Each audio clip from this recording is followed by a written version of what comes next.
this video, we're going to install the Rokblokz A-Arms skid plates on this Maverick R XRS. The tools you'll need for this video are an impact driver, 3/8" socket, and an adapter for the impact driver. You'll need a number 7 drill bit, a hammer, a drill. We also provide you with a transfer punch, a jig for that transfer punch. There's a cup washer and a small washer, and then your 1/4-20 thread forming bolt. You're also provided with a 1/4-20 tap. The first thing that we need to do is expand these 3 OEM holes. Once you have those 3 holes expanded, you're going to hold up the A-arm skid and line it up with this center hole. Then go ahead and install your first thread forming bolt. Make sure that the bolt is not overly tightened so that you can still shift the skid plate around in order to line it up.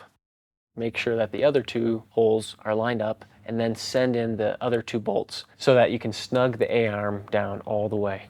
So once you've installed these 3 bolts in the front of the A-arm, it's normal for the back to be hanging down like this. You need to press up the A-arm so that it sits tight up against the machine. You're going to take your jig with your transfer punch, put it up into this center large hole, and then you're going to smack it. Once you remove the jig, you'll notice a large dimple. This will prevent the drill bit from walking as you drill out the hole.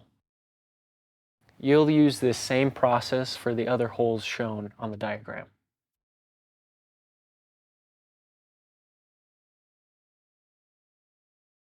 This last hole, as seen in the diagram, we don't provide you with a transfer punch jig because it's so small. So go ahead and take the transfer punch and line up the tip of the transfer punch right in the center of the hole, and then use your hammer and create a dimple. For this hole, you're going to want to use the smaller washer that's provided in the kit. So we've just finished installing one of the A-arms. Go ahead and repeat and install the other A-arm, and then